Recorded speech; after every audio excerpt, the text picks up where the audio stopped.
पालघर जिल्ह्यातील औंढणी चिल्हार ग्रामपंचायत हद्दीतील बेंडगेपाडा येथे रोजगार हमी योजनेअंतर्गत तब्बल 13 लाख रुपये खर्च करून बांधण्यात आलेला रस्ता अवघ्या एका महिन्यातच मुसळधार पावसात पूर्णपणे वाहून गेल्याने संतप्त ग्रामस्थांनी थेट रोजगार सेवक अमृत डुकले यांच्या भूमिकेवर गंभीर प्रश्न उपस्थित केले आहेत। ग्रामस्थांच्या आरोपानुसार रस्त्याच्या कामामुळे सुरुवातीपासूनच निकृष्ट दर्जा ठेवण्यात आला आणि आवश्यक देखरेख करण्यात रोजगार सेवक अमृत डुकले यांनी हलगर्जीपणा केला। यापूर्वी 2 जुलैला न्यूज पोलीस रिपोर्टरच्या प्रतिनिधींनी घटनास्थळी जाऊन रस्त्याला मोठे भगदाड पडल्याचे प्रत्यक्ष पाहणी दरम्यान निदर्शनास आणले होते। त्याच वेळी रोजगार सेवक अमृत डुकले यांना परिस्थितीची माहिती देऊन तातडीने दुरुस्ती करण्याची गरजही सांगण्यात आली होती। मात्र ग्रामस्थांच्या म्हणण्यानुसार त्यांनी या गंभीर इशाराकडे पूर्णपणे दुर्लक्ष केले। वेळेत प्रतिबंधात्मक उपाययोजना केल्या असत्या तर 4 जुलैला झालेल्या मुसळधार पावसात संपूर्ण रस्ता वाहून जाण्याची वेळ आली नसती, असा ग्रामस्थांचा आरोप आहे।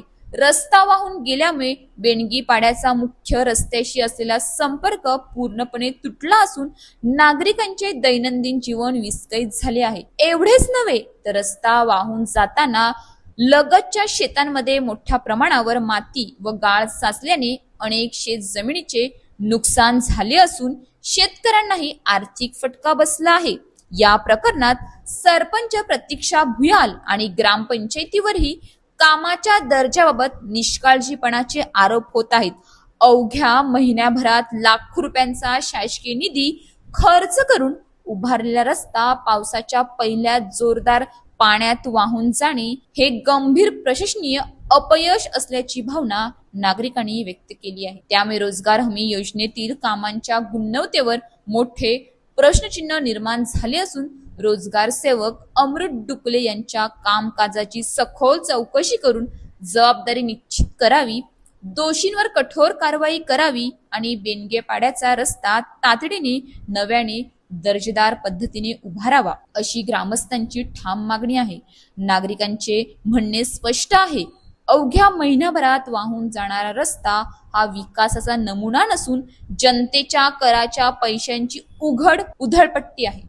रोजगार हमी योजनेच्या नावाखाली निकृष्ट कामे करून नागरिकांचा जीव आणि शेतकऱ्यांचे नुकसान करणाऱ्यांवर कठोर कारवाई झाली नाही तर अशा घटना पुन्हा घडत राहतील। अशाच ताज्या बातम्यांसाठी आमच्या न्यूज पोलीस रिपोर्टर चॅनलला लगेच सबस्क्राईब करा आणि बेल आयकॉन दाबायला विसरू नका।